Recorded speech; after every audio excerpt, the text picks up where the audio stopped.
display, loading up boats with the bales of cotton, getting no rest till the judgment day. Get yourself a brand new yellow, love it, baby, with the apple of your eye. Old times clothes are high and well, they often do very, very cheap and high. Here we all work on the Mississippi, here we all work while the white folks play, loading up boats with the bales of cotton, getting no rest till the judgment day.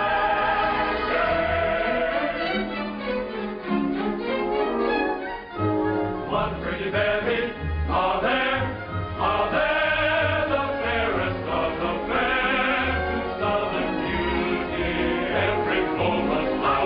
Clatter, you roll, oh goodness gracious, they're so flirtatious, you naughty Little women don't be timorous, you will find that she's lost. Only makes a man want more, keeping up the days of old. Jesus, your professor, Captain in the cotton blossom will you go? Let me take you to the shadow line. delightful, but too joyfully accept I have to make a law. Get permission from the Hello, dear, from Captain Andy.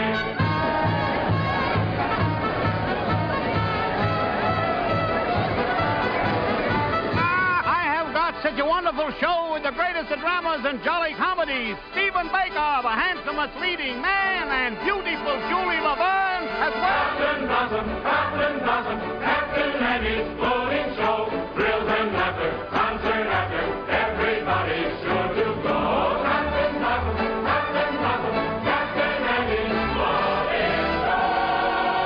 Thrills and laughter, concert after, get stronger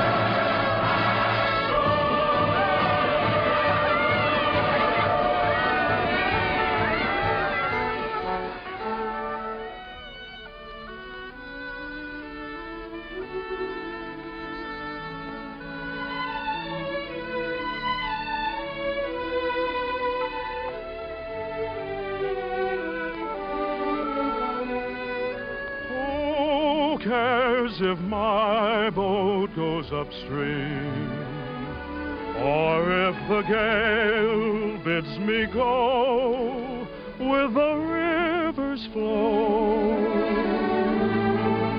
I drift along with my fancy.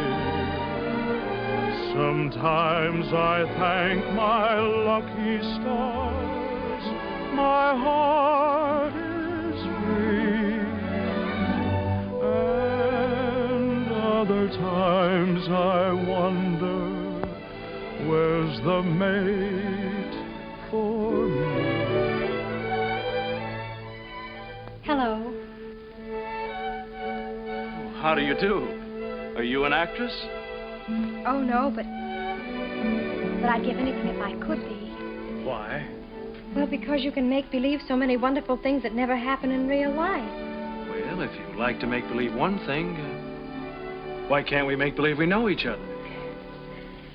The game of just supposing is the sweetest game I know.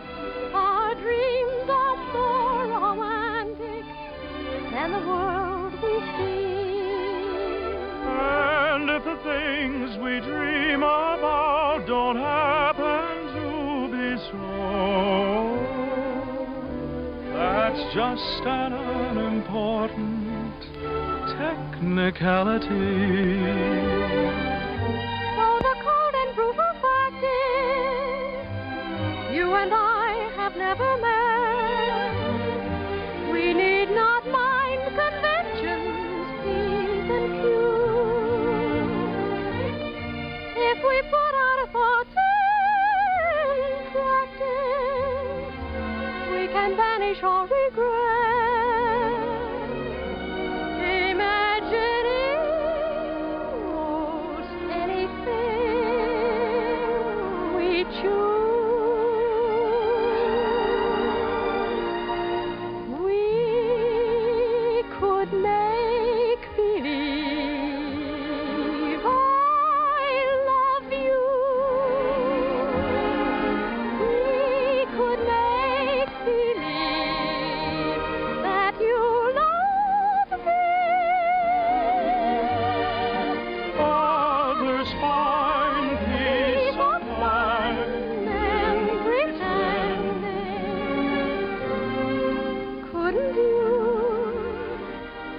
Couldn't I? Couldn't we make believe our lips are blending in a phantom kiss, or two or three? Might as well make believe I love you.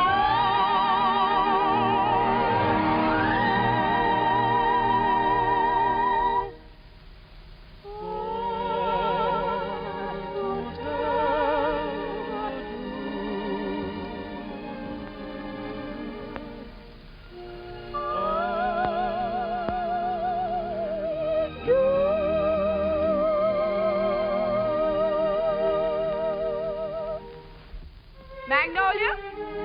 Yes, Mother. Goodbye. I hope I see you again.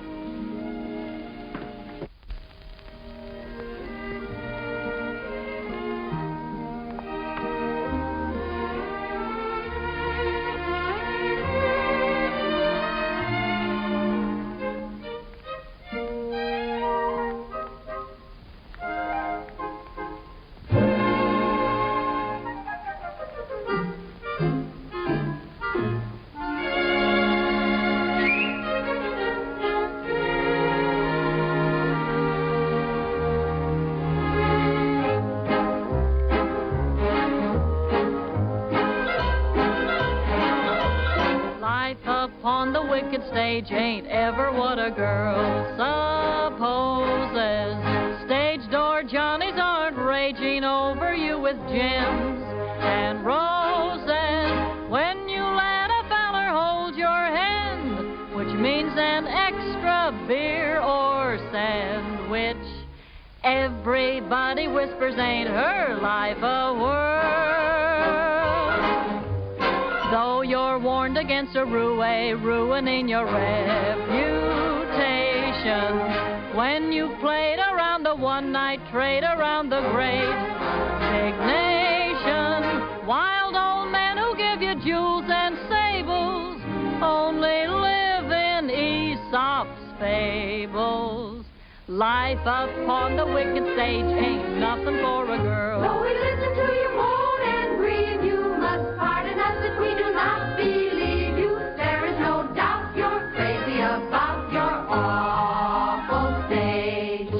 Life upon the wicked stage ain't never what a girl's supposed.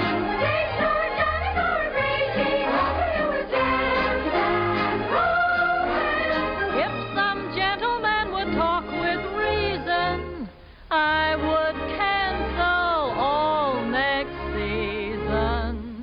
Life upon the wicked stage ain't nothing for a girl.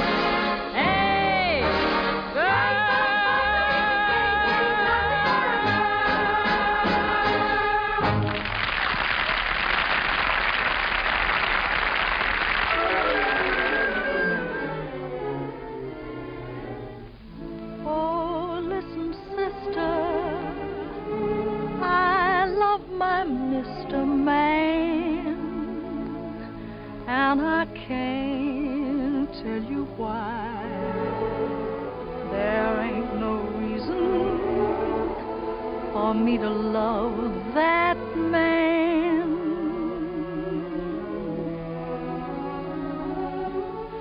It must be something that the angels done planned.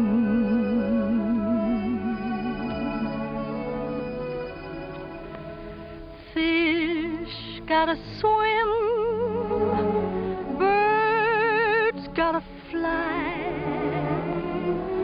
I gotta love one man till I die.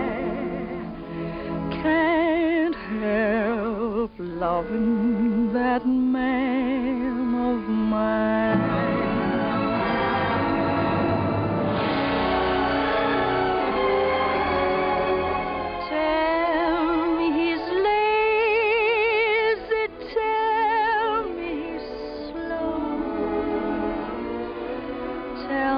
Crazy, maybe I know.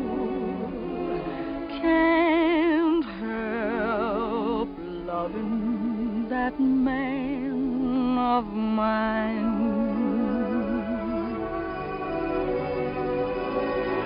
When he goes away, that's a rainy day.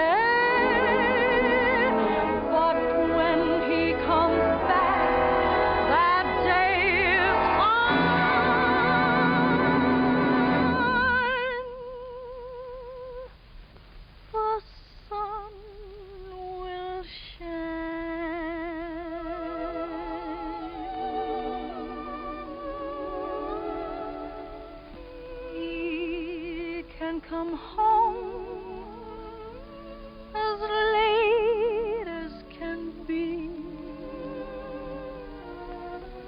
Home without him ain't no home to me.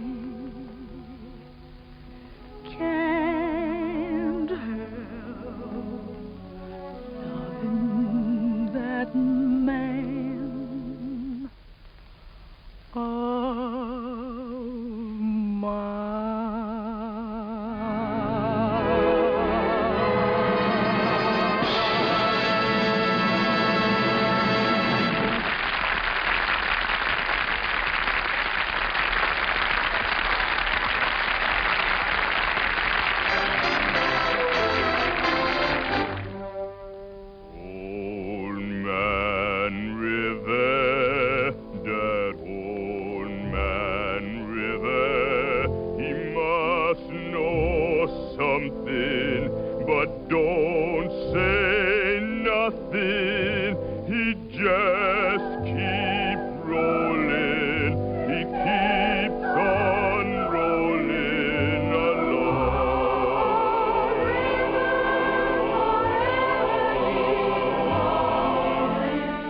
That was a swell show, Mr. Kern.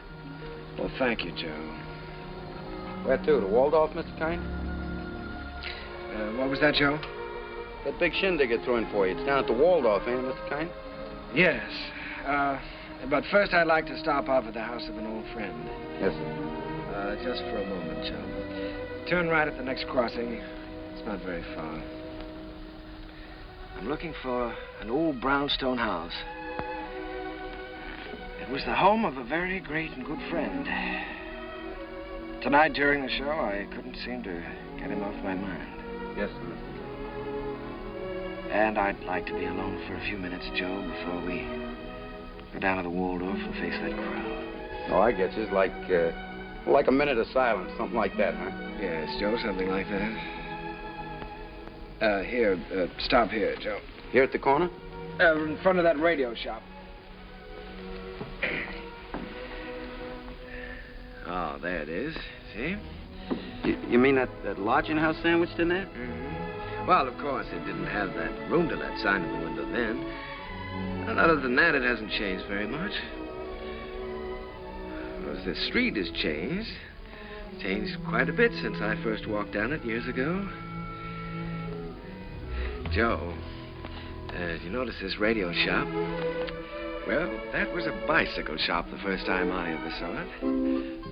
I remember the day very well. It was spring, and I might have been any American kid coming down that street. I had a song under my arm, my hopes were high, and the world was wonderful. I was ambitious, and I was eager, but I needed a little help. I'd been told that the best man to give it to me was a man by the name of Hessler, James Hessler.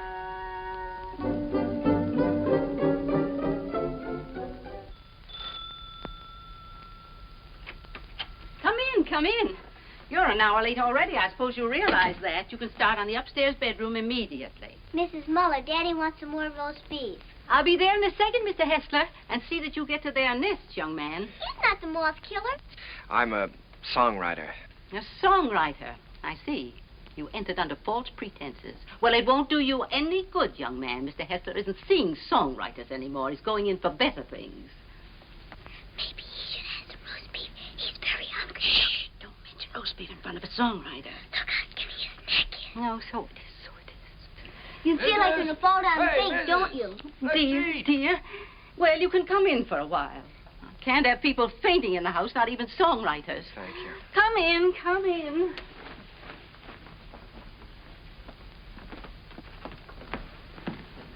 Daddy, he's starving to death. Mr. Hessler, Mr. Max. Yes, I know. Mr. Max Dreyfus of the Harms Company sent you. Written a little tune. He thinks it has possibilities if it's properly arranged. Now, I'm to help you arrange it. Look how skinny his neck is, Daddy. Why, he said that, He told you that I was the greatest arranger in America, and I should give you a few lessons. Oh, my friend, he's right. There's only one catch. I've given up arranging. I'm through dressing up silly little tunes for girl shows and beer halls. I'm going to write some real music for a change. Oh, here, Mrs. Set it down here. The trouble with you songwriters is all you ever think about is making money. Here, sit down, have some roast beef. Oh, well, no, thank you. Go ahead, sit down. No, you never think of doing anything big, anything worthwhile, like Brahms or No, don't sit down there, please. It's Mrs. Hessler's place, Rester, so we always keep it set for her. Oh, I'm sorry. Yeah, sit down here.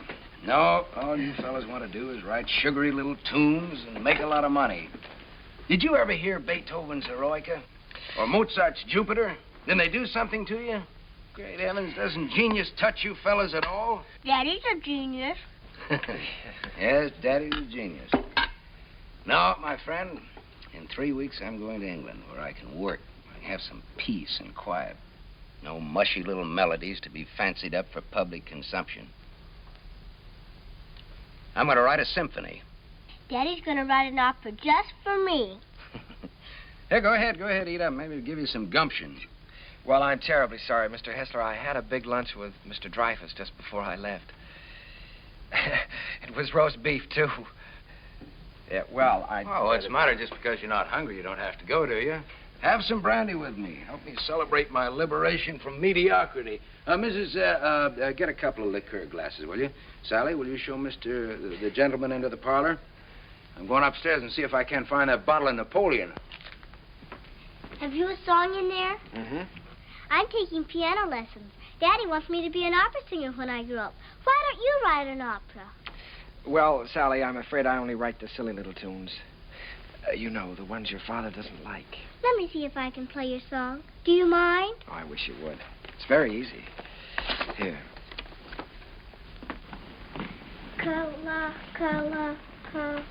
What's the name of the song? Kahlua. That's a funny name. Sounds like candy, like gumdrops. Well, it's the name of a very romantic beach in Hawaii, Sally. No, that's B. B natural. Here, let me show you. Now, here's the melody. Should be played with clarinets. Oh, no. Wait a minute. No, that's not right. You've got to use clarinets to play the vamp. Oh, I was thinking of using brass there. Brass and spoil your finish? Good heavens, man. You've always got to save the brass for the finish. Oh. Well, what do you think? I know. This is a romantic song. Sit down. It's sentimental. You've got to start the melody off with your strings. Divisa. Here, I'll show you. Start that vamp again, Sally. It's perfect for clarinet, see? Now then, the strings enter. Divisa. Did you hear how wonderful that is?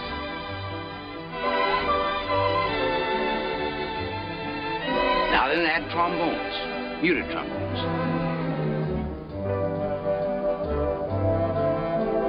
That's great. Can't you just hear that? Sally?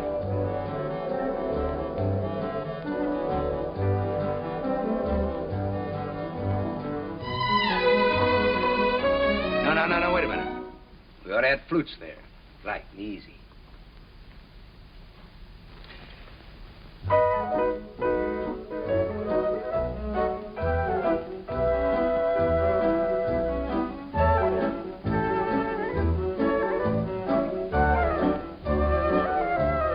Now then, add your breath. Your strings, too.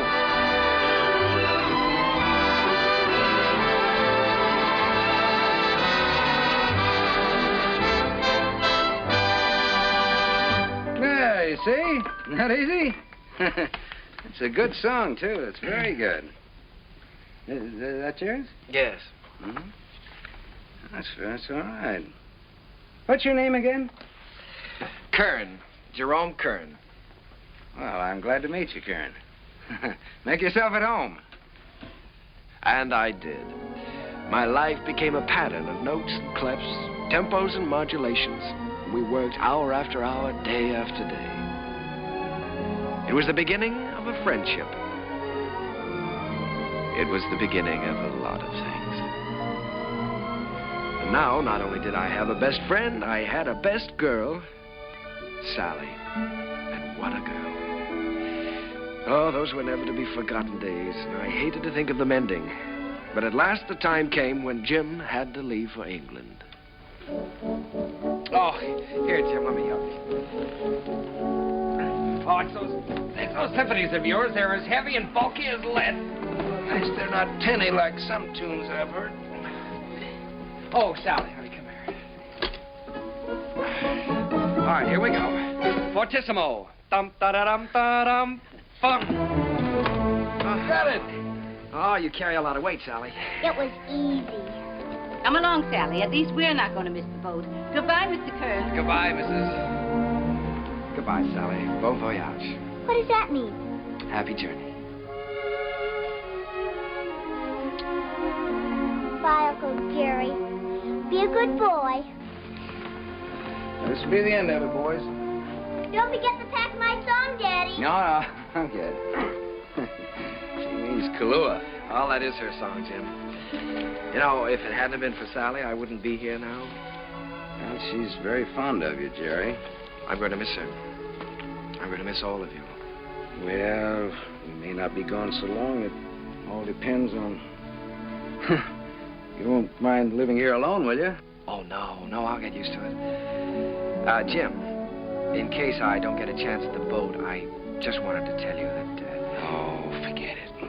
I like arranging now that I'm through with it. I'm glad to have been some help. No, it's more than that. It's been your kindness and your home here. Look, Jerry, I just want you to write some good music, some real music. That's all the thanks I want. Don't waste your time fussing with those wheezy little tunes. Think big. Try to be somebody. I will, Jim. I'll try to be as big as I can. Yeah, good. That's fine. Well, we better be on our way. Oh, good heavens, Sally's song. You know, I'm so tickled that she remembered that. Remembered? It's your song, Jerry. She couldn't forget.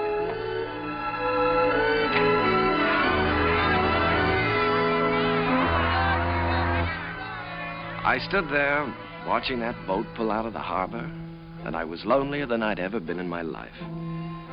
I walked through the days that followed, from office to office, theater to theater, always getting the same discouraging answer. The big hits were all English or European, and the local talent just didn't seem to have a chance. Broadway was closed to an American. From 23rd Street to Times Square, they were all playing Follow the Leader. And the leader was Charles Frohman. A moment. He's with Keller. Cecil Keller, the English composer. Mr. Frohman's not interested in American songs at the moment. He's leaving for England in a few weeks. Good day. How do you do? My name is Kern, Jerome Kern. Oh, yes. How do you do, sir? I see you have the deeds with you. Mr. Frohman's very anxious to see them. Deeds? You're the man from the real estate office, aren't you? No, I'm a songwriter. These are some of my songs. Your name isn't Kernan? No, Kern. Jerome Kern. I'm sorry. Mr. Frohman hasn't a minute to waste. I'm afraid I must say good day. Well, now, maybe if he'd listened to one of my songs, I have one that could be made very English. Good day, sir. Goodbye, Mr. Frohman. Goodbye, Mr. Keller. I'll see you in London soon. I'll call you when I get there. Thank you. I'll be waiting for your call.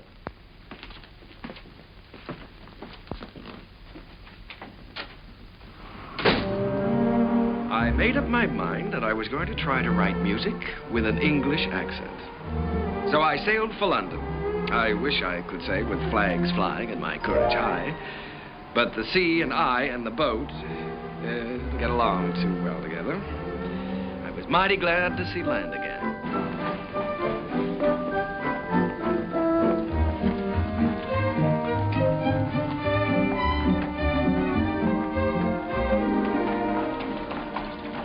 Excuse me, could you tell me where Mr. Hessler lives? Hessler? We have a Wesley and we have a Smith. No, Hessler. Mr. Jim Hessler. Uncle Jerry! Sally. Oh, honey, it's so good to see you. We didn't know you were coming. Well, I didn't know I was myself. Daddy will be so glad to see you. Come on, we live right over there. All right. Oh, Sally, you're getting prettier every day. I'm a music teacher. Yes. Well, the tables are turned. American songwriter invades England. That's pretty good, Jerry. No, it's daring, very original. You're thinking big anyway. It's a chance I'm taking, Jim. Say, you've gotten a little skin here, haven't you? Hmm? I haven't been getting enough roast beef lately, I guess. Jerry, I look at you sitting there, and it's just hard for me to believe you haven't been here all the time. Thanks, Jim. It's sort of like being home again. How was the symphony coming along? All right? Oh, well, yes, I'm still in the note-making stages. Of course, I always believe in making plenty of notes. It's kind of like planting seed. One day they start to grow, and then, before you know it, lo and behold, your symphony's all written. Uh-huh. Simple and easy, hmm? Not as difficult as writing those silly little tunes. Well, no, it's the quiet here that does it, Jerry. Peace in this place is just so thick that you can float on it. It's a rustic pastoral. Wait a minute, now, answer that telephone. Oh, the doorbell. Will you get the door, please? You've got to do something about that. Yeah. No, there's a picturesque pastoral. Hello. Sorry, that young lady, but you know the thing. Who? Sometimes they don't duck well. My little I can't girl, she's waiting for a piano lesson, sir. Oh, Mr. Edwards. Yeah, put him on. Come, Sally, it's time for Hello, George. When my little study? Fine. I don't want to. Tomorrow? I'll be glad to. I'm not going to have a lesson. For dinner, good. Hessler, you behave yourself. All right, I'll be there. Bye-bye. George Edwards. The producer? Yes, he wants me to come up and sit in on a rehearsal of a new show. I don't want to take that piano lesson. Uncle Jerry's here. You've got to talk to your daughter. I can't do a thing with her anymore. Well... This is Uncle Jerry's first day here, and I shouldn't be made to take lessons. Should I? Should I, Uncle Jerry? Well, I think you should have one day off, maybe, huh? That's the end of her. There was some hope for her until her Uncle Jerry arrived. Now she's spoiled for good and all. Come, we get ourselves a cup of tea. You know, Sally, I'm inclined to agree with you. I think Uncle Jerry's arrival does call for a celebration. Now, what'll it be? London or the fair? Oh, the fair, Daddy. Please, the fair. All right. The fair it is.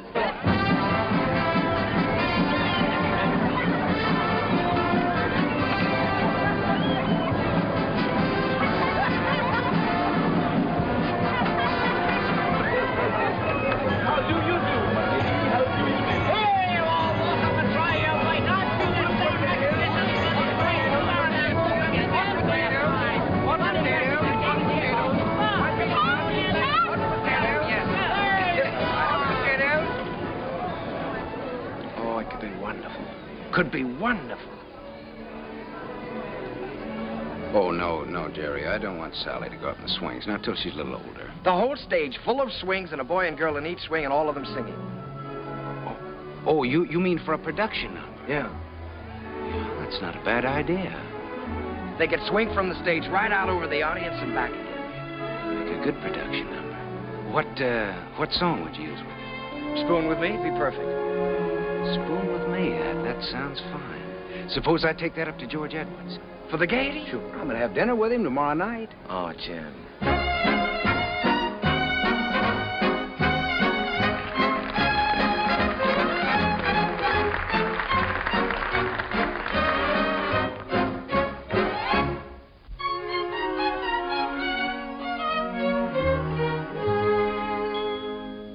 I don't know why I am so very shy. I always was demure. I never knew what silly lovers do. No flirting I'd endure. In all my life I never kissed a man. I never winked my eye. But now at last I'm going to break the ice. So how'd you like to try? How'd you like to spoon with me? I like to. How'd you like to spoon with me? Well, rather. Sit beneath an oak tree, large and shady. Call me little Tootsie, Woodsy, baby. How'd you like to wag and squeeze? Indeed, I would. Dangle me upon your knee. If I could. How'd you like to be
Pardon me for intruding. You've been pointed out to me as the composer of that delightful number with the swings in it. My name is Froman, Charles Froman. Mr. Kern, I want to congratulate you. Froman. I'm sorry, sir. It isn't my number. My name isn't Kern. There's Mr. Kern, sir. Down the bar bit. That gentleman there? Why, he can't be the composer. It's him, sir, sipping sherry. And a very nice gentleman he is, too, sir, for a musician. Mr. Froman, I have something here which I know you'd like. It's a beautiful number with parasols, with all sorts of parasols.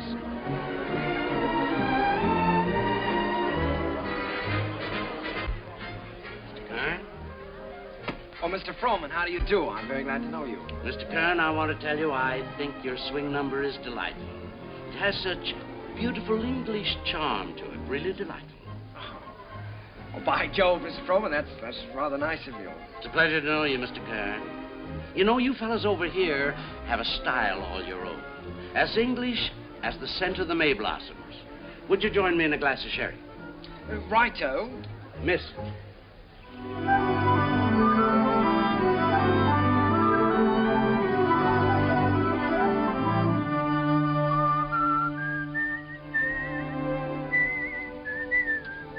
I'd give that one up if I were you. One song at the Gaiety, I think you can afford to take a rest. Well, if I could finish it, I know I could interest Froman in it. You ought to know by now that Charles Froman is only interested in English music and English composers. If I only had a piano, I know I could work this out right now.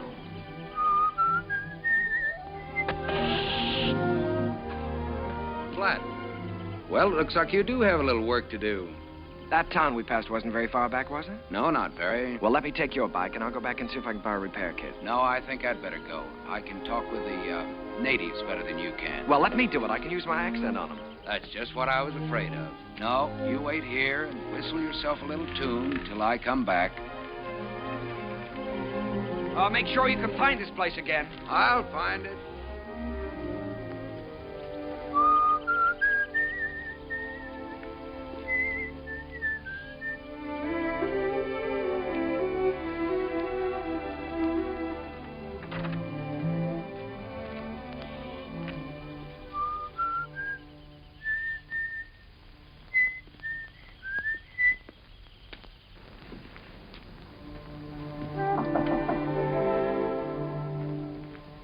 I say, is anyone there?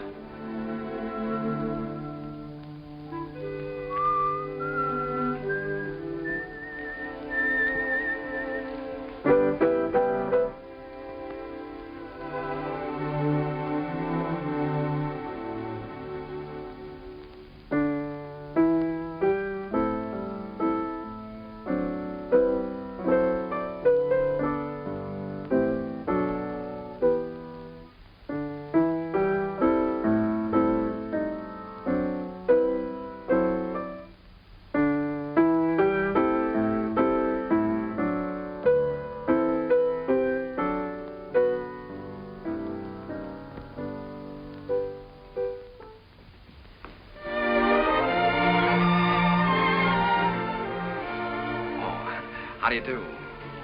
Did Mr. Timkins send you? Well, I was passing by on my bike, and I got a flat tire, and, well, then you don't work for Mr. Timkins. No, I happened to notice your piano through the window, so I thought I'd come in and try out a little tune. I see. For a minute, I thought you were the piano tuner. No. Well, I'd better go before the owners. What do you do here? Gardening? A little. Oh. Well, I don't know whether anybody's told you, but for a working girl, you're very pretty. Thank you. You're an American, aren't you? Yes. Yes, I'm a songwriter.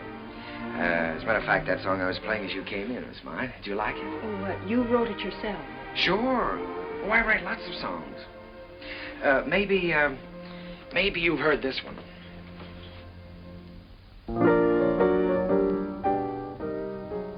Why, that's from the Gayeties. Everybody's singing it. Uh-huh. Now, this is the one I was working on.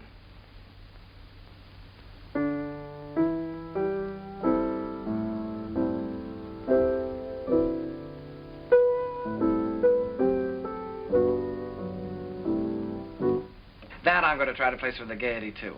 Of course. I would if I were you. Don't you believe I wrote these songs? Tell me, When you compose, do you always break into people's houses to borrow their pianos? Oh. All right, I'll tell you what I'll do. If I place this with the Gaiety, I'll send you tickets and you can come and see for yourself. Will you? I'll tell you when I get the tickets. I beg your pardon, miss, but your mother would like to speak to you. She's in the upstairs sitting room. Thank you, Katie. I'll be right up. Well, I'm terribly sorry. But I still wrote those songs. And I'll still be waiting for the tickets. Will you? Wonderful. I won't forget.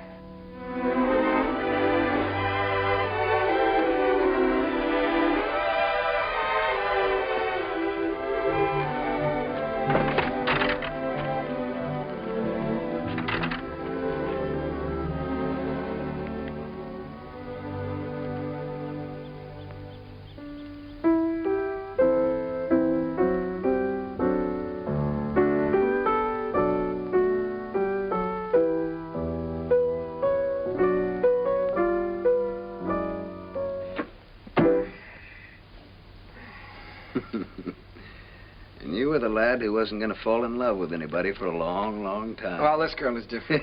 Sure, I know. Well, now, don't joke about it. It's serious. Don't you believe me? Yes, of course I believe you. She really is different. I know. Her hair is like spun gold shining in the sunlight. Well, I don't know about her hair. She had a kerchief on, but her eyes were like pools in the starlight. I see. Even with her working clothes on, she's the prettiest girl I've ever seen. I'm sure of it. Seriously, Jim, don't you believe me? Yes, Jerry, I believe you. It's spring, isn't it? And tomorrow morning, I think I'm going to give you a great big dose of sulfur and molasses. Good night.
Noticed.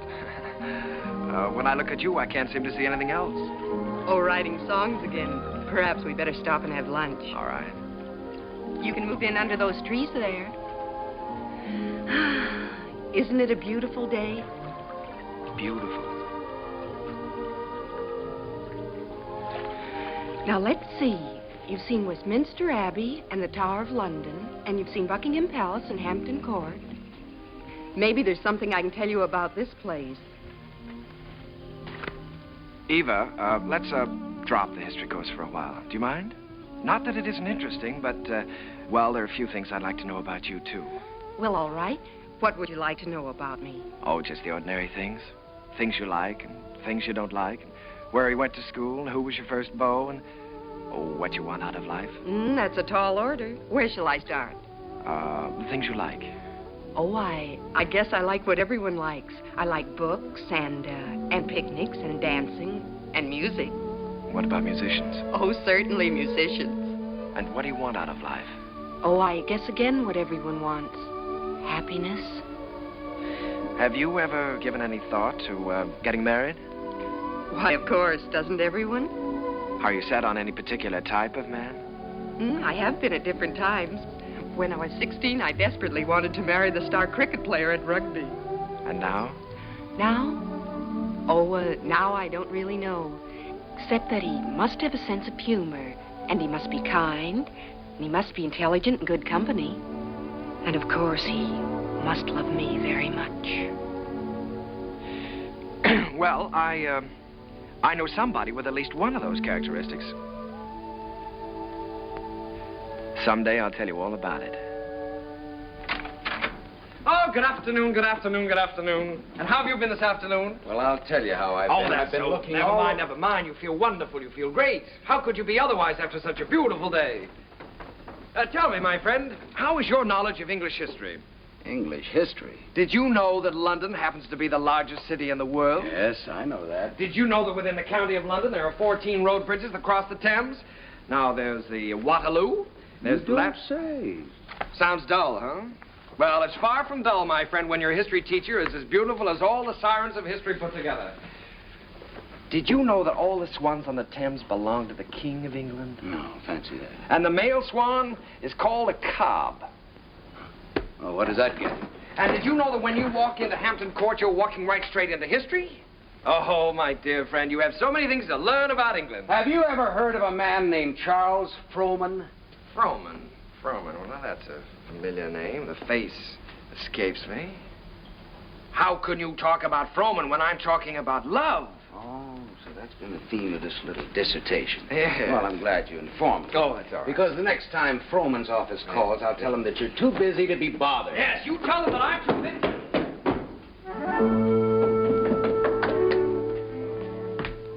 Did you say the next time Frohman's office calls? That's what I said. They've been calling you all day. But why should I bore you with such trivial details? Well, what do they want? No, dear friend, you return to your archives. Why think of the future when the past is so glorious? Oh, come on, now quit clowning. What happened? Nothing. Frohman just wants you to write 4 songs for his new show. If, of course, you can spare the time. Well, why didn't you tell me about it? Why didn't I tell you about it? Well, come on, let's get going. There's no time. We've got to do that on the ship. On the what? On the ship. We're sailing with Charles Frohman tomorrow. We have to start rehearsal in 6 weeks in New York. Oh, Jim, Oh, no. Look, Jerry, this is the chance you've been waiting for. You certainly are full of surprises. I thought you'd be up in the clouds. I feel like I've just been yanked out of the clouds.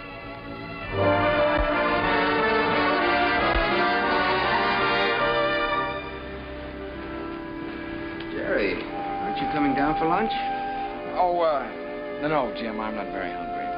Now, look, you've got to snap out of this. It isn't the end of the world, it's the beginning. Here you are on your way back home with a Charles Frohman contract in your pocket. Why, you ought to feel wonderful. I know it. That's what I keep telling myself. You go back to England. If I just could have seen her once more. Jerry, it was all we could do to catch the boat. You couldn't help that. You talked to her on the phone. On the phone? What can you say on the phone? Hello, it's nice seeing you. Take care of yourself. Oh, Jim, there were so many things that I wanted to say to her. Now, look, Jerry, you've got to think about your career. Things are just starting for you. Yeah? You can say that over and over again, and you know what happens? What? Nothing. Jim, you know, for the first time in my life, I'm lonely. Here I am on a ship full of people with you, and I might as well be on a desert island all by myself. Did you ever feel this way? Yes, once. What did you do about it? I married the girl. Oh, hello, Mr. Frohman. Hello there. been looking for you two. You weren't down to breakfast. No, the first day out is always rough on me. Well, good Englishman should have his sea legs by now. Come and have lunch with me. Mr. Froman, there's something I must tell you. I'm not an Englishman. Mr. Kern, there's something I must tell you. I never thought that you were. At least not after the first 15 minutes. Matter of fact, I'm very proud to be able to present a new American composer to Broadway. Thank you, Mr. Froman. I have a lot of faith in you, Jerry. Just received a wireless from Julia Sanderson. She's accepted the part of the girl from Utah. Wonderful. Now I've got to have a great song for her. If it's a love song, he's got one.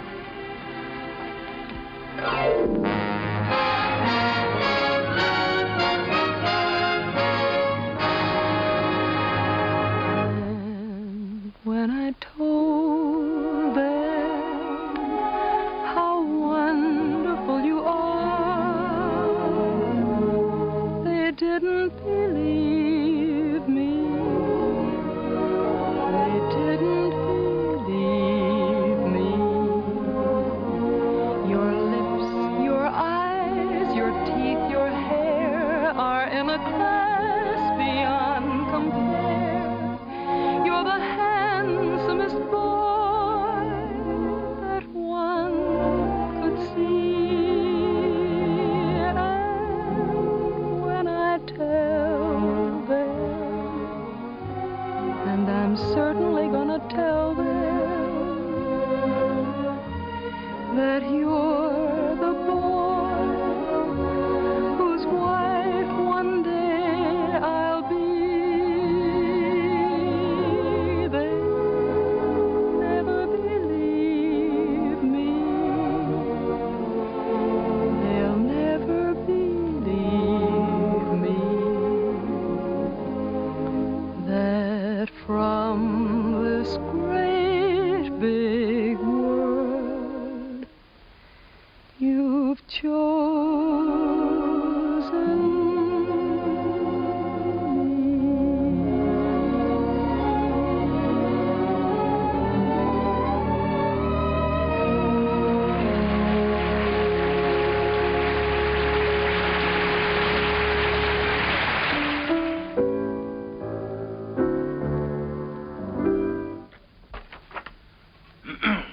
Here.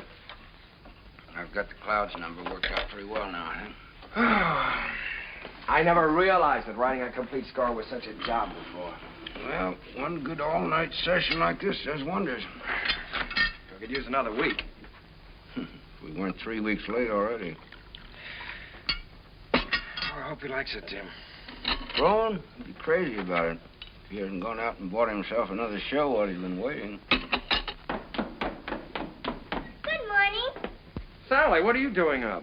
I'm going to have my breakfast. Right. It isn't morning already. No, it can't be. Sally, you'll be late for school. I'm coming. Say, Jim, don't you think I better call Froman's secretary and get an appointment? You better call him at home. It's a little early. Good morning. Bryant 2446, please. Do you think it's in good enough condition for him to hear? Oh, yeah, sure. It's in good shape for a first draft. Hello, this is Kern, Jerry Kern. Mr. Froman was expecting me to call today about an appointment. He's leaving for England.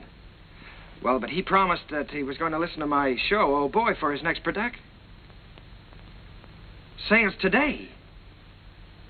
Oh, all right, thanks. Well, that's it. He's gone over to buy himself another English show.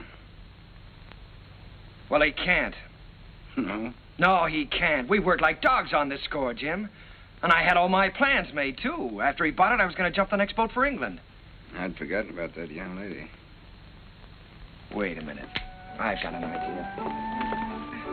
My passport is still good. Why don't I take the same boat he's taking today? Wonderful. Get him on board ship and he can't get away from you. That's right. Then I can sell him the show. Wonderful. Then I can go and see Eva. Sure. You can get married. Well, you probably have to ask her first. Well, that's an idea. Well, I'll go and phone the steamship company. Right. I'll go back. Driver, you think you can make it all right? If we get a break in traffic and the old engine holds out. Oh, Uncle Jerry. Jerry, come on now. We've only got a few minutes. Jerry, if you want to miss that boat, come on here.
Charles Frohman.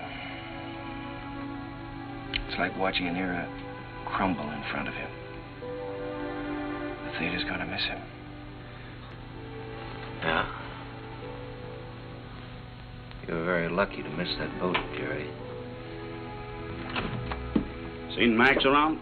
Oh, hello, Jim. Victor? No, I think he went over to Comstock and Elliott's. What a terrible tragedy. Yes, it's unbelievable. Jerry and I were just talking. Jerry, you know Victor Herbert, don't you? This is Jerry Kern, Victor. How do you do, Jerry? It's a great honor to meet you, Mr. Herbert. Charlie Frohman spoke of you quite often. He had great hopes for you. Well, he was very kind. He liked you. But more important, he respected you. And it's easy to see why. You've got a song to sing. Thank you, Mr. Herbert. Look down at that city, Jerry. It's made up of millions of people. And music has played a part in all their lives. Lullabies, love songs, hymns, anthems. Must be pretty wonderful, Mr. Herbert, to realize that people you don't even know and never will know are singing your songs, and all of them asking for more of the Victor Herbert music. It makes me feel grateful, Jerry, and very humble. One of these days you'll find out yourself how it feels. What is it my publishers call me? The Dean of American Music. Well, I think you're going to be the next dean. One thing I must admit, you've got a better figure for it. Keep writing, boy. Don't let anything stop you. Good night. Good night, Mr. Herbert. Night, Victor. Good night, Jim. Good evening, Mr. Herbert. It's a deal, gentlemen. Congratulations. Comstock and Elliott are going to produce Oh Boy. Max just sent me over with the check. What's the matter? Aren't you fellas happy? Yeah, we're happy. Thanks. Turn out those lights again, will you, Ed?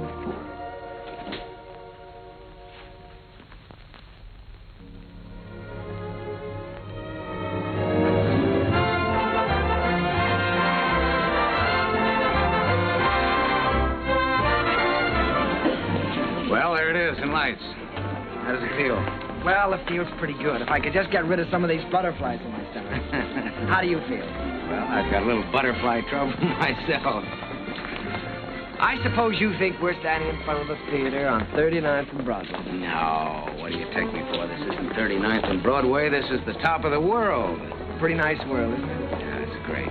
It's wonderful what a difference seeing your name in lights can make, isn't it? Come on, we better go in or we'll miss the show.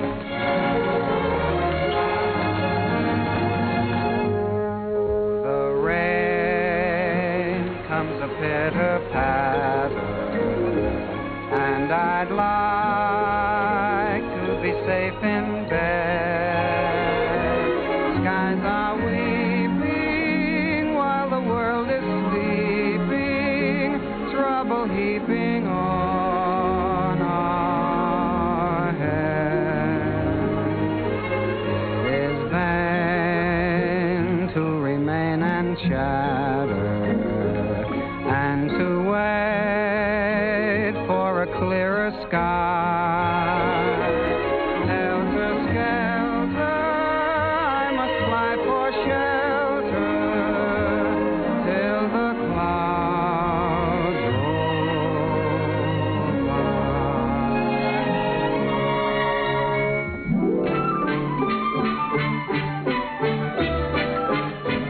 roll by.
Jerry. You're in, my boy. Listen to that applause. That's for you. Don't wake me up. Don't anybody wake me up.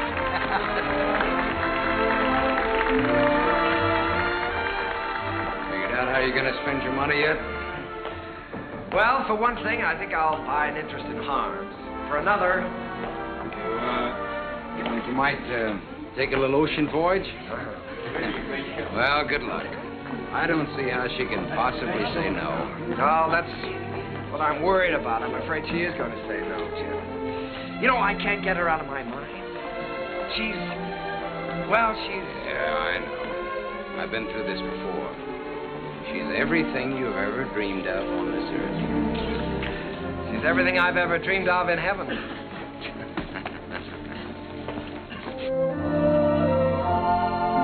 Oh, Jerry, let's stop here, shall we? All right.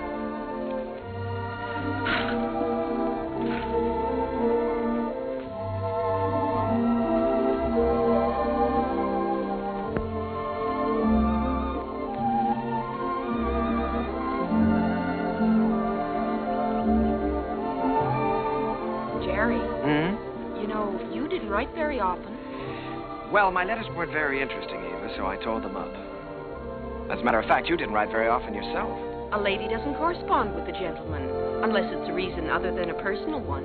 Oh, well, now, doesn't that sound a little silly to you? No, it sounds altogether fitting and proper. Oh. You want to fight? A lady doesn't fight. Well, what does a lady do? Oh, you're impossible. Well, you're right. If I were you, I'd have nothing to do with me. In fact, if I were you, when I ask you to marry me, I'd say no. Just on the grounds that a lady never says yes. Now, see here. Are you going to ask me to marry you? Might, with a little encouragement. A lady doesn't... In my country, if a lady wants to be asked, she has to be encouraging. In my country... In your country? What in your country? Well, there are proper ways to go about such things in every country. Oh. Well, then let me put it this way. From the very first moment I saw you, when you walked in from the garden, I knew that out of all the women in the world, I'd finally found the right one. The only one. I wanted to tell you then. I wanted to say, hello, funny face. I don't know your name or anything about you, but I've loved you all my life. You were my first school teacher, my first date, the first girl I ever kissed, and everything in the world to me. You see, I recognized you immediately. You thought all that? That's right. I stood there thinking that, wondering what you'd do if I kissed you. What would you have done? What would you do now?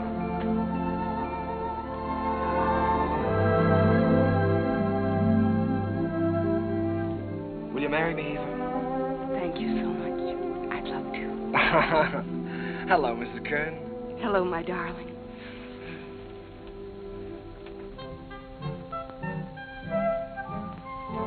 They're here, Daddy. They're coming up the steps.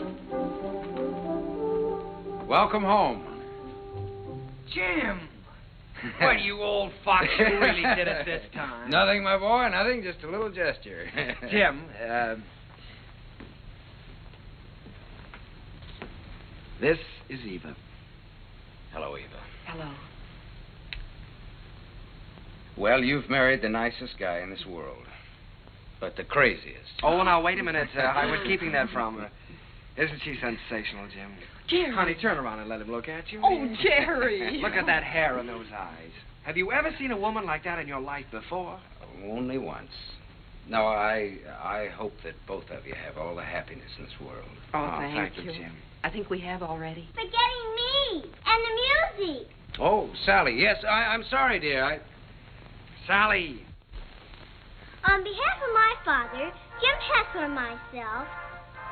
On behalf of my father, Jim Hessler and myself, I wish to congratulate you on the start of your voyage into the great sea of life. Oh, Sally. Well, on behalf of my wife and myself, I thank you very much. I'll take it. Hello, Mrs. Hello, Mr. Kern. Sally, it's so wonderful to see you. Why, you have grown up, haven't you? Sally, this is your Aunt Eva. On behalf of my father... Thank you, Sally. We're going to be real good friends, aren't we? Yes, I expect we are. Well, what do you say? Let's all go in and have something to eat, shall we? Oh, Jim, it's so good to be home again. Yes, it was good to be home. I felt I had everything in the world. Happiness, success, and the wife I had dreamed about. I wanted to put it all into music. Eva's smile, and her eyes, and what it meant to be with her. And at last it seemed to me that the clouds had rolled by. First, there was Leave It to Jane. Leave it to Jane, Jane, Jane. I don't know why you should make me plot and plan for you. She is the girl with... I always try to do everything I can for you. No problem you can wish on her gives her a strain. She'll tackle gaily, a score or more daily. If something is on your mind, and I can see that there is not a dot of it. comfort you soon will find. Leave it to me, I will soon get you out of it. If you have started worrying, kindly refrain and just hand over the whole thing to Jane.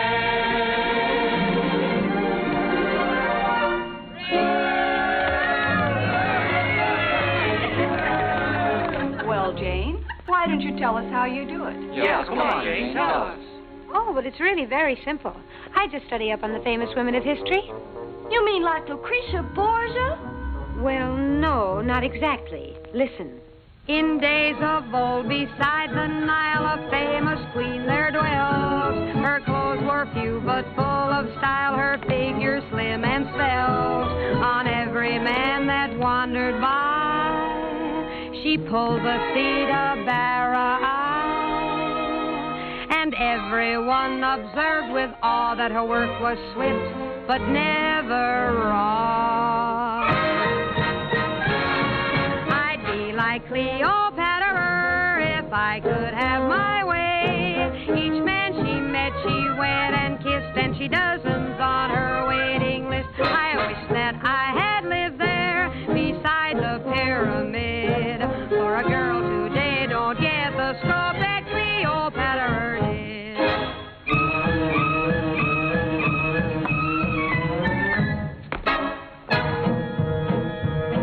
She danced new dances now and then, the sort that make you blush. Each time she did them, scores of men got injured in the rush. They'd stand there gaping in a line and watch her agitate her spine. It simply used to knock them flat when she went like this and then like that. That dancing Cleopatra was always on the spot. She gave those poor Egyptian kings something else to watch besides the Sphinx. Mark Antony admitted that what first made him skid was the wibbly wobbly wibbly dance that Cleopatra did.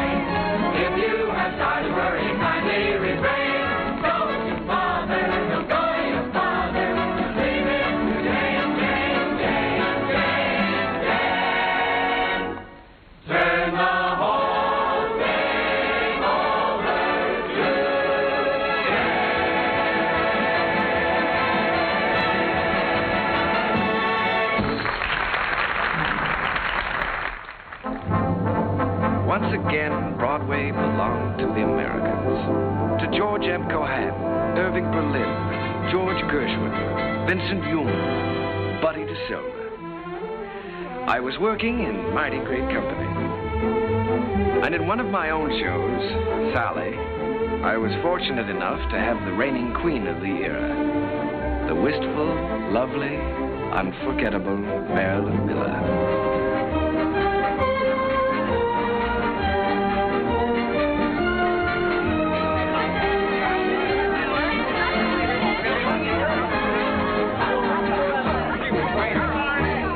I got a couple new polo ponies there. All right, Larry, thank you. Hazel, my dress. I have it right here. Oh, we're going to have to hurry. How's it going? Oh, my goodness. I was never so nervous in my life to see me trip. Oh, you are nice. More flowers from Mrs. Excel. Oh, how wonderful. Lovely. Says the first act was a dream, signed Flo. Wish she'd said the second act. Don't worry about the second act. Second's better than the first. No. Thank you. Hazel, is everything ready for the quick change? Everything's ready in the stage dressing room. All right. Thank you. Hazel, we got everything? Yes, everything's here. All right, let's go. Good luck, Miss Miller. Thank you. Good luck, dear. Oh, fine, Miss Miller. That's a lot, Keep it up, Marilyn. Keep your fingers crossed, Johnny. You bet. Oh, here you are, Miss Miller. Everything is ready. All right, Sam. Here you are, Miss Miller. I got it nice and warm for you. Put it right here. You got everything else?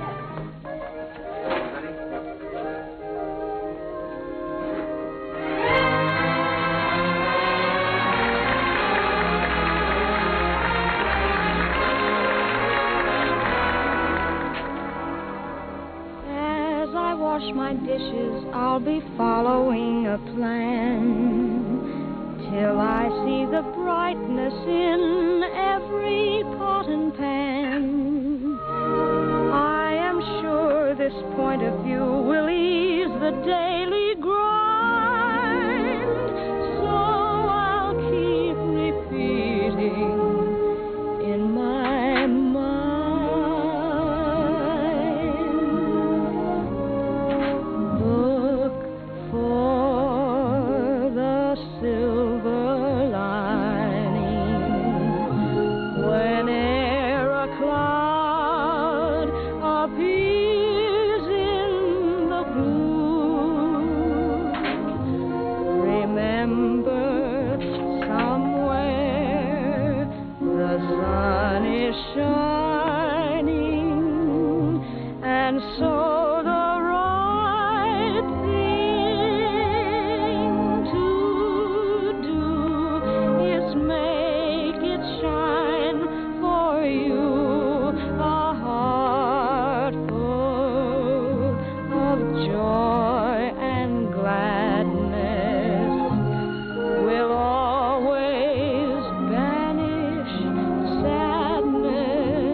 I never thought I'd ever keep a scrapbook, but it was nice to know that people were singing my songs and asking for more.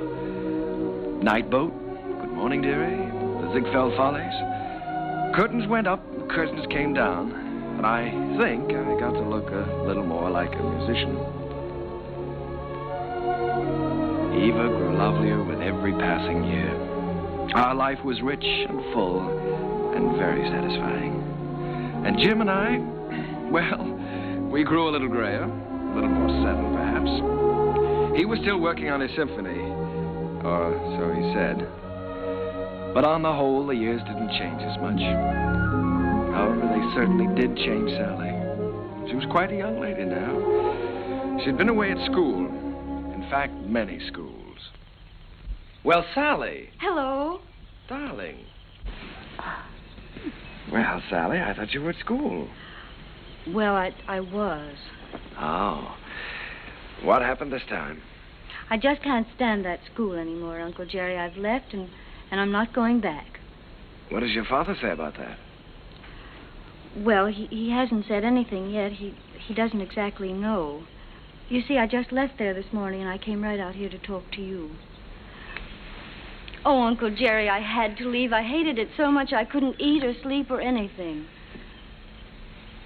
This is the third school you've left now, isn't it, Sally? Yes. Well, now, it seems to me that you ought to be able to make a go of one of them. Oh, I just don't seem to fit in very well. The kids all seem so... Oh, I don't know. All they're interested in are parties and clothes. They seem to think that's all there is to life. Oh, Uncle Jerry, I wish you'd talk to Dad for me. He'll listen to you. Well, Sally, you know your father isn't well. Then I ought to be home where I can take care of him. You ought to be at school completing your education. You want to make something of your life, don't you? Oh, I've had an education, and now I want to get down to something serious. Oh, Uncle Jerry, you did promise you'd help me get a start in the theater. I said I'd help you when you were ready. Your father wants you to complete your schooling first, Sally, and he's the boss. Oh, Uncle Jerry, Dad's forgotten what it's like to be young and feel like this, but you haven't. You haven't forgotten what it's like to stand on Broadway and look up at the lights and think, someday I'll see my name up there. You remember that feeling, don't you, Uncle Jerry? Yes, Sally, I've got to admit it, I do. Well, then that's more important than school or anything else in the world, isn't it? Isn't it, Uncle Jerry?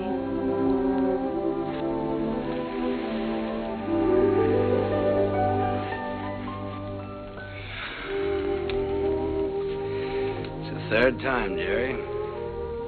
Yes, I know. Maybe we shouldn't have made her go back before. After all, if she hates it so much... Oh, Jerry, you can't keep on running away from things all your life. It's time Sally found that out. Well, you can't live another person's life for them either, Jim. It isn't fair. Sally's grown up now, and I think she ought to be allowed to do what she wants to do. I want her to finish her education and get a chance to finish mine. I always said that any kid of mine was going to get the right start in life. Well, what's right for one person isn't always right for another, Jim. You know that. Jerry, the trouble with that girl is she's just plain stage-struck. She comes by that honestly enough, doesn't she? Remember how we used to pound the sidewalks and knock on doors? Nobody could stop us.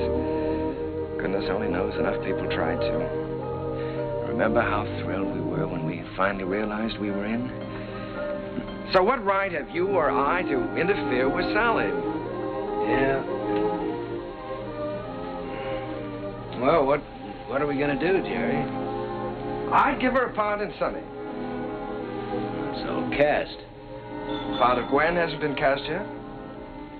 Gwen, well, it's only one line. Gwen is going to have a song. The doctor's here, Mr. Hessler. Oh, fine, Miss. Doctor, I'll be with you upstairs in just a minute. Good evening, Mr. Kern. Hello, Doctor. You know, when you get to be my age, you start collecting pills. Well, Jerry, I hope that works out all right.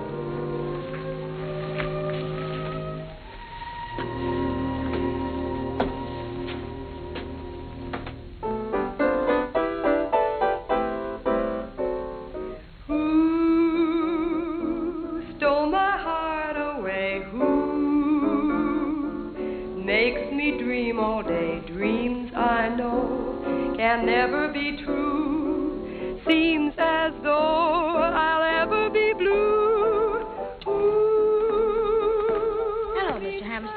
you? Very well, Miss Miller, and you? Fine. Hello, Oscar. Jerry. This is a charming number. I was just telling Jerry how much I liked it. What a fine lyric you've written. Oh, thanks. Jerry, I've just been talking to Mr. Dillingham, and he thinks that Who should be a big production number instead of a solo, and that, of course, Marilyn ought to sing it. Oh. Well, then, of course, we'll have to do it. It puts me in rather a tough position, though, Oscar. After all, I did write it for Sally. I know you did, Jerry, but we'll give Sally something else. Oh, she's going to be awfully disappointed. It's a wonderful song, and I'd love to sing it, but I hate to take it away from her. Well, it's for the good of the show, Marilyn. I think you're right, Oscar. Have you thought, though, how you're going to tell Sally? It's not going to be easy. Oh, I thought you should tell her, Jerry. Oh, I was afraid you would. Well, after all, you know her so well, it shouldn't be too difficult. Well, it would be a lot easier if I didn't know her so well. Would you like me to tell her? I'm sure she'll understand. Would you do that, Marilyn? Certainly. Ask her to meet me in my dressing room. And don't worry. Thank you, darling. But Uncle Jerry wrote that song for me. I know. And I know how disappointed you must be, too. But, Sally, disappointments are part of the theater, and you've got to be able to take them.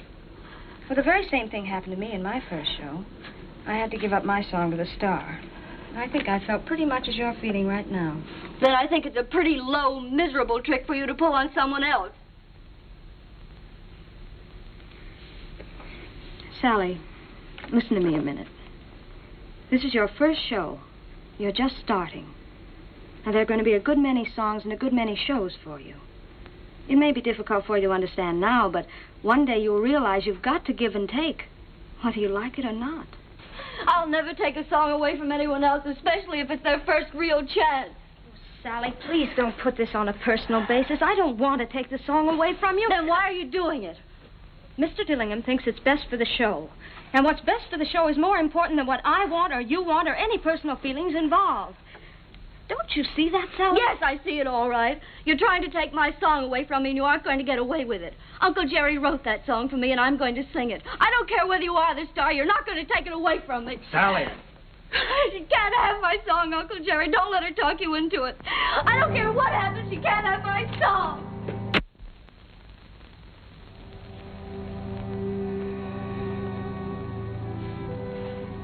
I'm sorry, Jerry.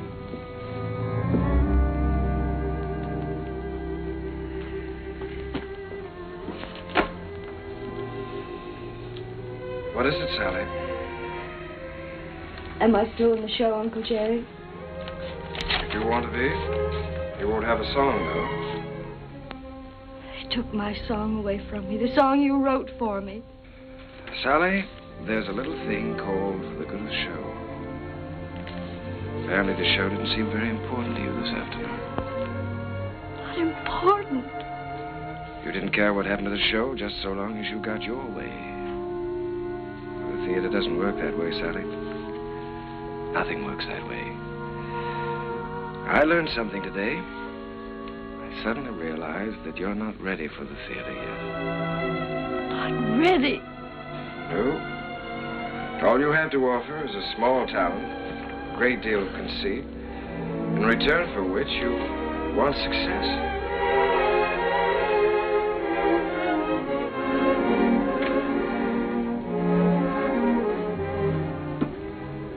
Sally, I've known you and loved you ever since you were a little girl. I couldn't love you anymore if you were my own child. But I must say this to you. You're not going to get anywhere in this life by using people. And until you realize that, you're not going to have the respect of anyone. Sally, I'm ashamed of you.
back into my memory's eye.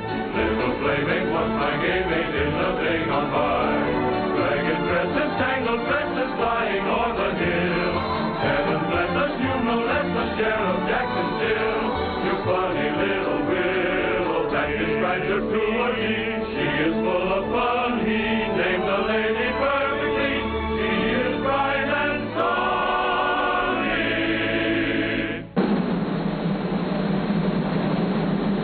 Never comb your hair, sonny. Leave the breezes there, sonny. Let your stockings fall down for shocking. The sound is all that you do. Smiling all the while, cowboy. Where'd you get your smile from, boy? Little sunny girl, be my honey girl, sunny.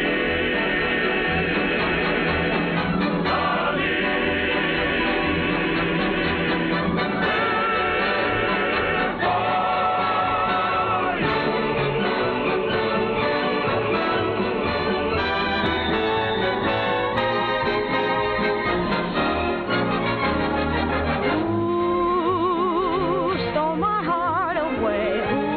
Ooh, makes me dream all day. Dreams I know can never come true.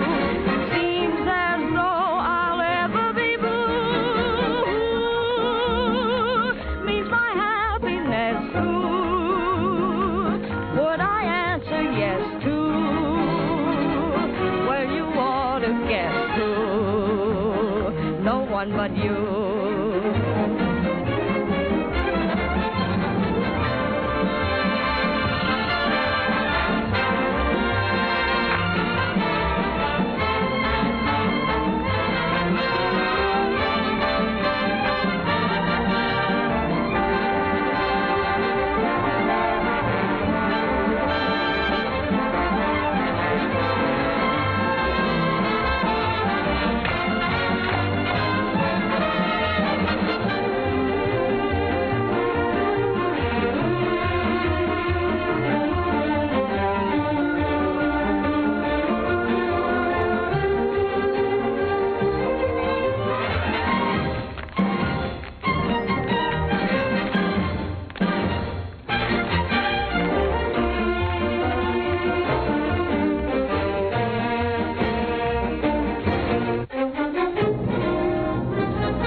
Yes, Miss Mullin.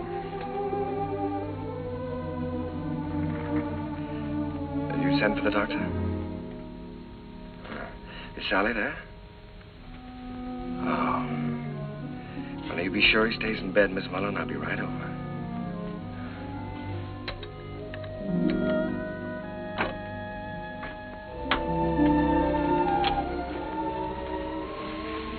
The doctor get here? He's upstairs in Mr. Hessler's room.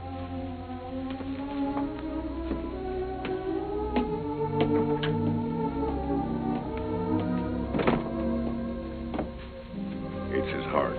I wouldn't stay very long. Mr. Hessler could use a little rest.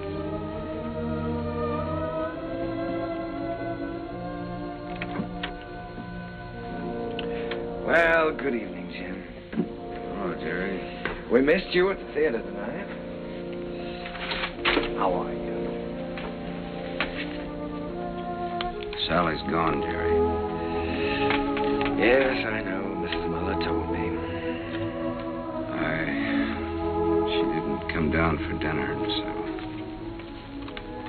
went up to her room.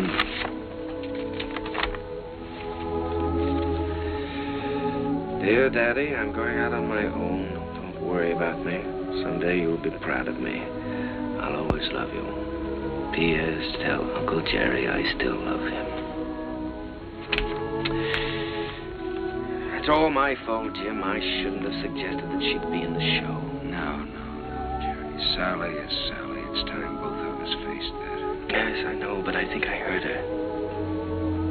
Well, she's got spunk, all right. But Jerry, she's young. She's way too young to be out on her own. Well, now, look, Jim, don't you worry about this. I'll bring her back. I wish you'd do that. I promise you I'll try my utmost. Yeah, just as soon as you can. Good night, Jim. Why don't you get back into bed and get some rest? Yeah. I left no stone unturned trying to find Sally. Personal ads, private detectives. But the answer was always the same. No one had seen her. It was a futile hunt. I tried to keep Jim's hopes alive, but I think he knew.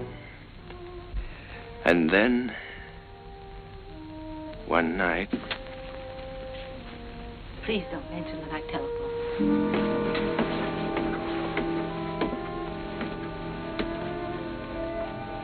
I think, Mr. Kern, you'd better go up right away. He's been asking for you.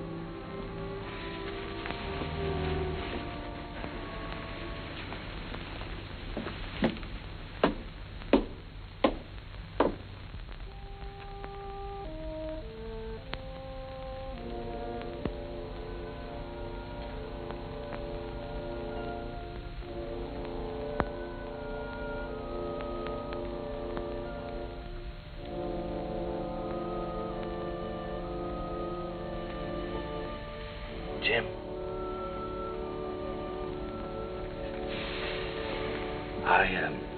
I was just driving by. I thought I'd drop in and say hello. Yeah. You forget I've known you a long time. Feeling better, aren't you? Yeah, I'm fine. I feel fine. That's good. All you need now is a little rest. Kind of quiet around here now. Yes, it is, but things will be popping again just as soon as Sally comes back. Have you heard from her, Jerry? No, not directly. But I've got a couple of very good leads. I've got a hunch they won't be very long now. Then I'm going to see to one thing, Mr. Hessler.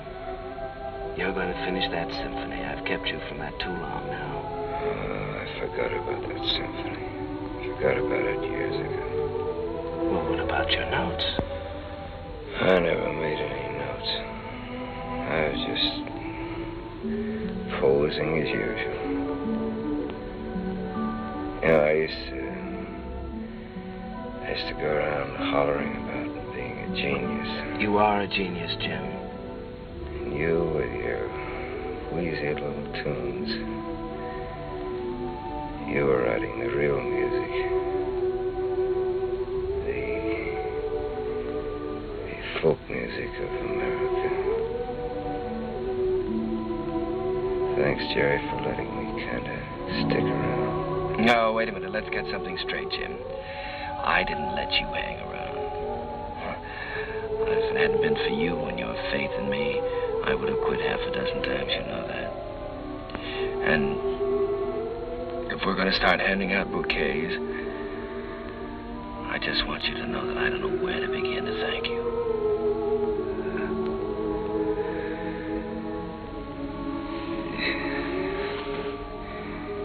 You're a great man, Jerry.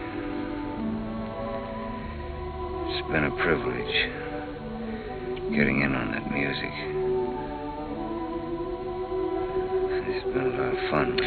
Now, let's not talk that way, Jim. In a couple of weeks, you'll be back at that piano, screaming for more and more brass.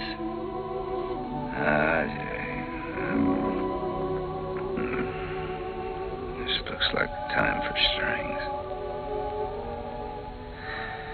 Jerry, if I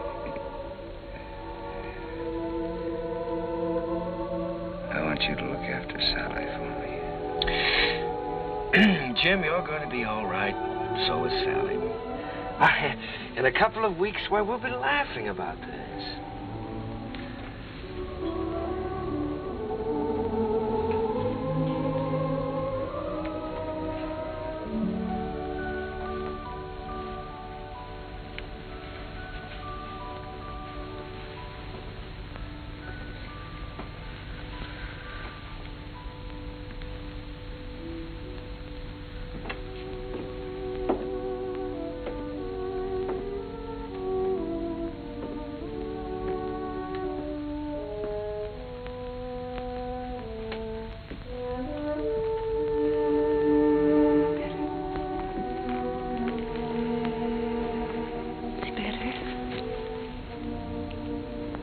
I made some coffee.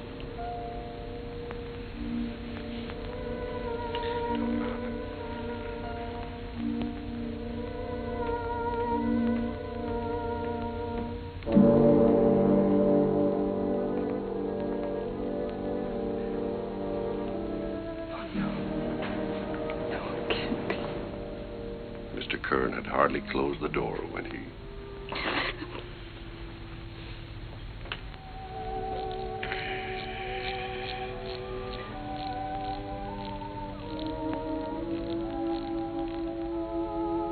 I was completely lost, completely helpless. Jim was gone, and I had failed him, was still failing him. I'd lost a world with Jim's passing, and everywhere I walked with ghosts, reliving lost hours, pacing a world of memories. I couldn't even think in terms of music. I began to feel that I might never write again.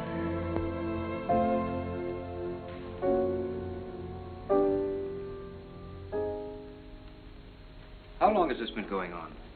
For weeks, Oscar. Ever since Jim died.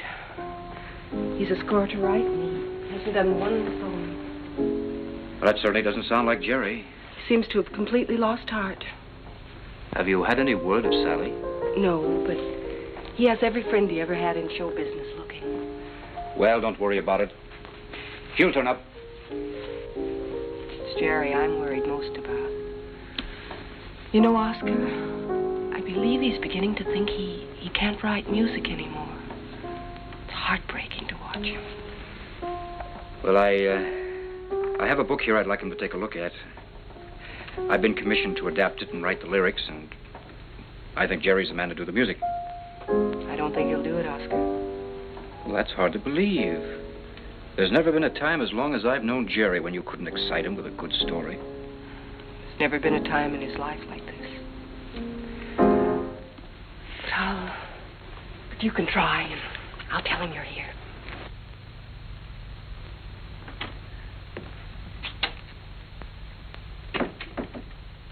Hello. How's it going, dear? Oh, fine, darling, fine. I was just tinkering a little bit with the melody, but it's going to be all right. Of course it is. Aye, it is raining, isn't it? Jerry, Oscar Hammerstein's here. Oscar? Oh, darling, why didn't you tell me? Oscar, come in. Hello, Jerry. My goodness, it's good to see you. Won't you sit down? Sit down. Thanks, Jerry. Well, what's new? I'll tell you what brought me out here, Jerry. I came across a novel that I think's going to make a great show. Now, if you'll do the music, I'd like to do the book. Oscar, I'd love to. I really would, but, I have so many commitments right now that I don't think it wouldn't be fair to you or anyone concerned. Suppose I leave the book with you and you glance through it when you have time. Oh, it's no use, Oscar. Well, I'll leave it anyhow. See you next week. Won't you stay for dinner? I'd certainly like to, but I have to get back to town. Bye, Eve. I'll see you to the door, Oscar. Bye. Bye.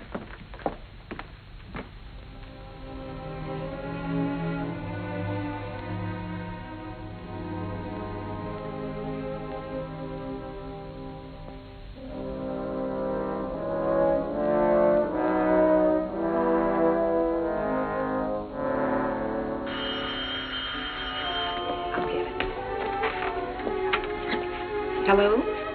This is Mrs. Kern. Oh, just a moment, Mr. Kelly. Jerry, it's Arthur Kelly. He's got news of Sally.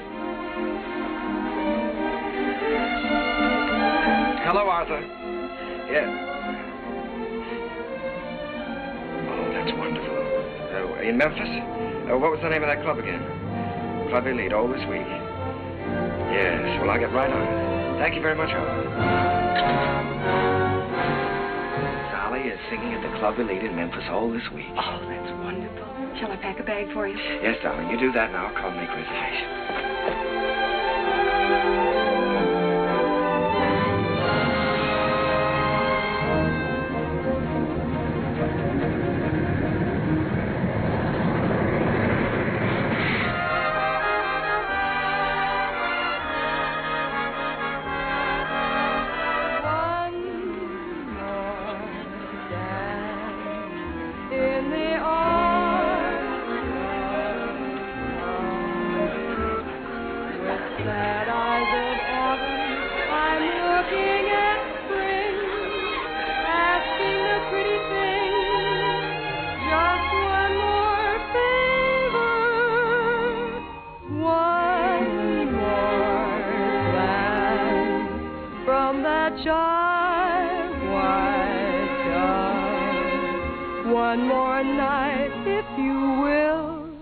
One more flight, one more thrill, one more dance, if you will, with me.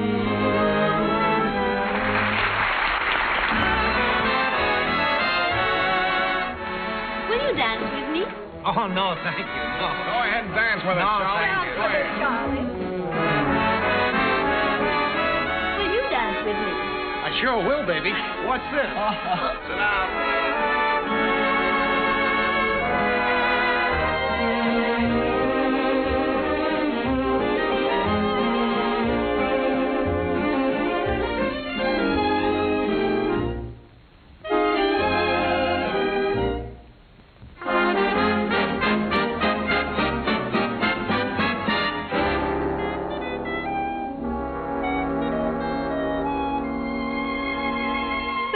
What you're losing by constantly refusing to dance with me. You'd be the idol of France with me, and yet you stand there and shake your foolish head dramatically while I wait here so ecstatically.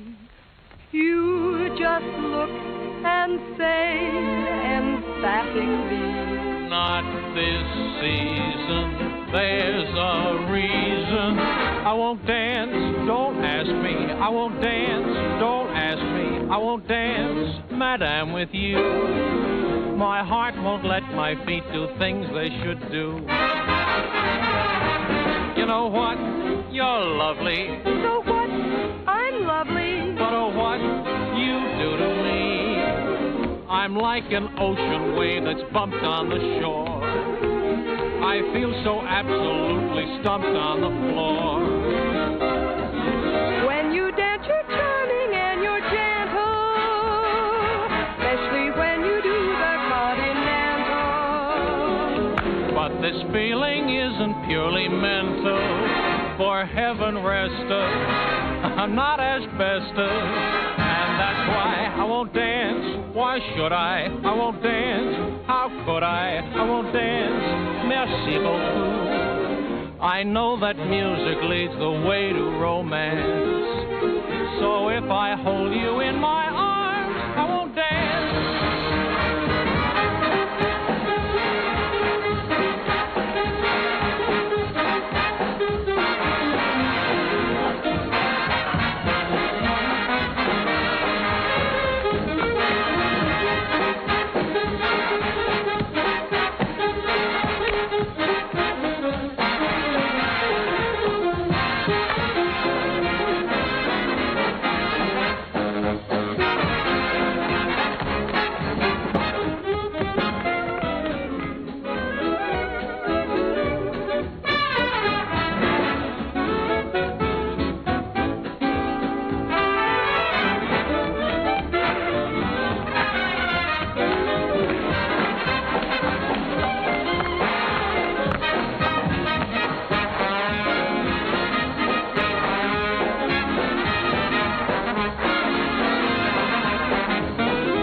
Sally. Uncle Jerry.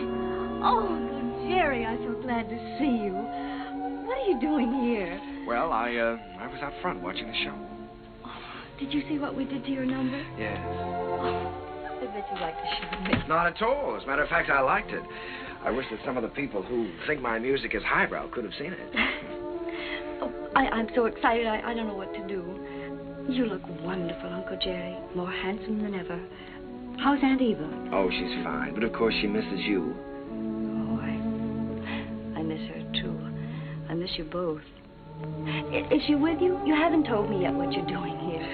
No, your Aunt Eva's in New York. And I'm here because somebody told me I could find you here.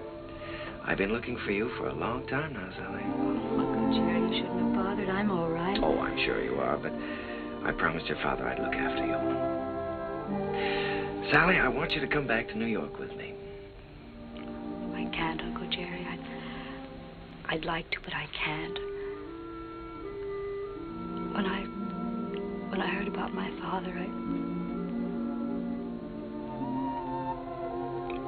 I never realized he was so ill, Uncle Jerry. You know I never would have left him. I know that, Sally. When I heard about him, it was as though someone had forced me to look into the mirror for the first time. I loved him very much, and I knew I'd broken his heart.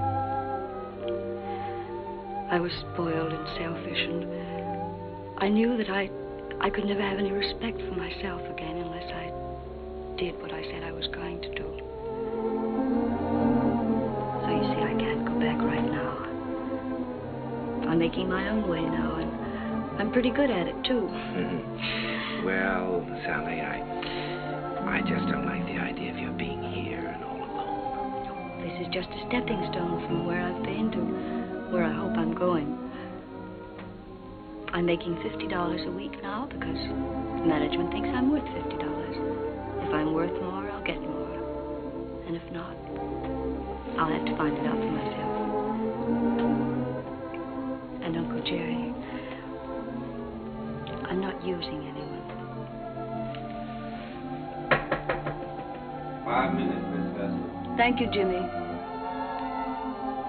You understand, don't you, Uncle Jerry? Well, Sally, you know, darling, I'd give anything in the world if you'd let me help you. But I must say that I've never been quite so proud of anyone in my life as I am of you at this moment.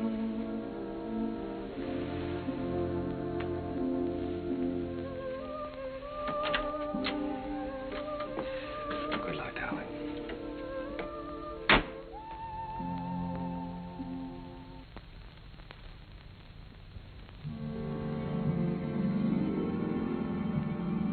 Gradually, I felt the old heartache misting away, and I was at peace.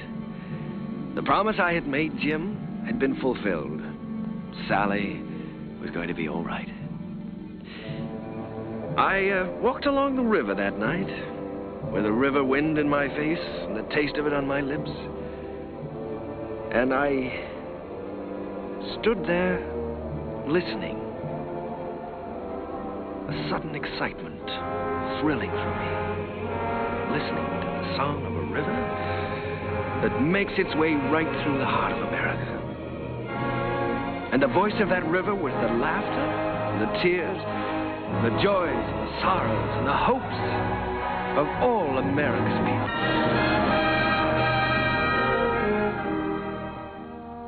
Well, Joe, that's my story. It's too bad Mr. Hessler couldn't have been there tonight, Mr. Kern. Oh, he was there, Joe. He'll always be a part of any music I ever write. Whatever happened to Miss Sally? Well, I don't know exactly. She's on her own now. Maybe I'm just getting tired of something, but ever since Jim's been gone, I feel like everything is sort of ending for me. Maybe my music is ending too, Joe. Ending? After that show tonight? Hey, I gotta get you back to the Waldorf. You got some bows to take. No, sir, Mr. Kern. Your music ain't ending for you.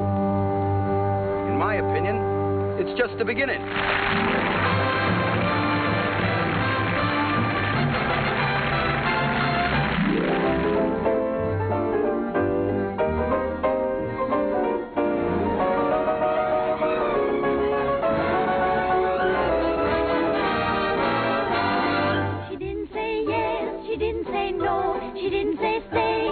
didn't say go. She wasn't so sure that he'd be good. She wasn't even sure that she'd be good. So what did she do? I leave it to you. She did just what you do.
Do sit down, Mr. Kern. Oh, you sure we won't be in the way? Oh, certainly not. Not at all.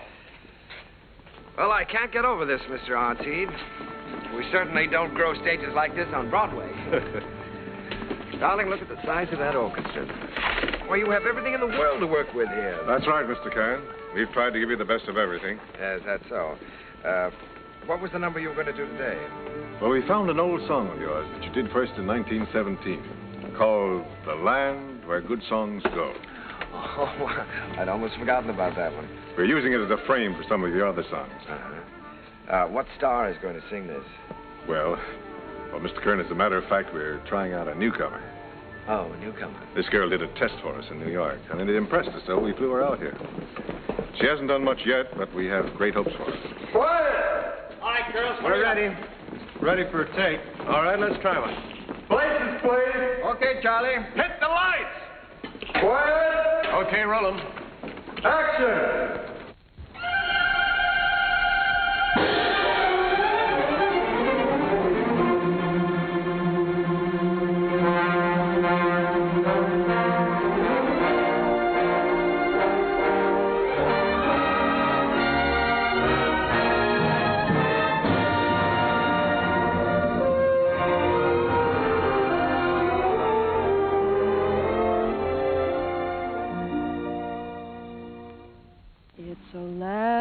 of flowers and April showers with sunshine in between, with roses blowing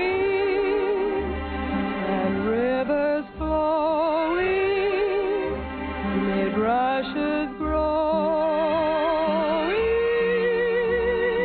green. Like her, Mr. Kern? Like her? I love her. I'd rather hear her sing one of my songs than anyone else in the world. Wouldn't you even?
that moment divine.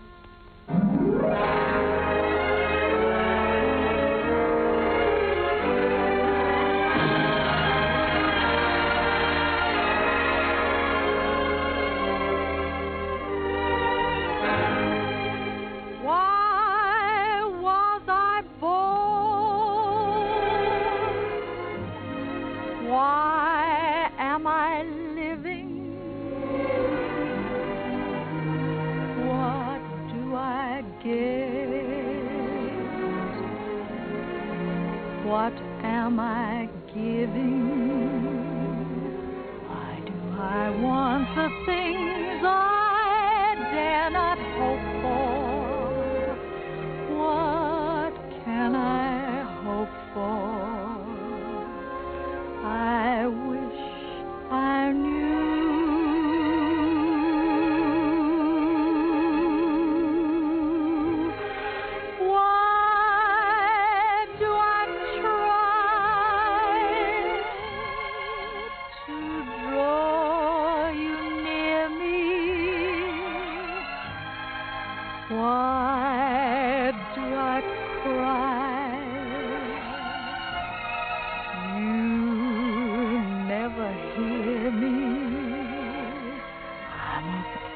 Fool, but what can I do?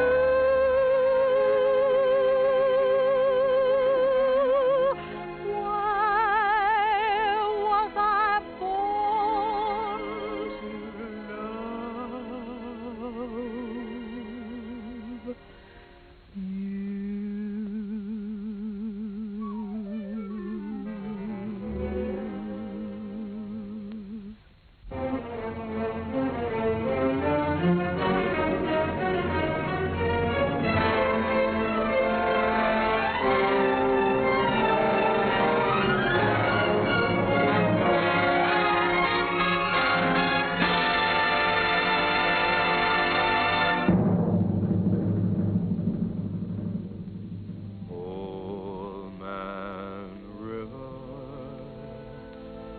That old man River, he must know something, but he don't say nothing. He just keeps rolling. He keeps on rolling along.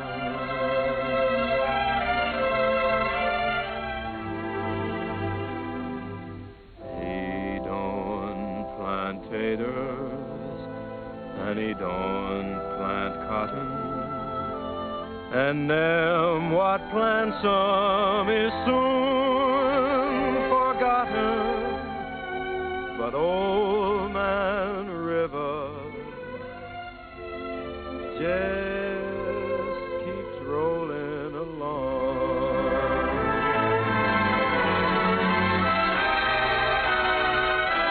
You and me, we sweat and strain, bodies all aching and racked with pain. Tote that bar, lift that bell, you get a little drunk, and you land in jail.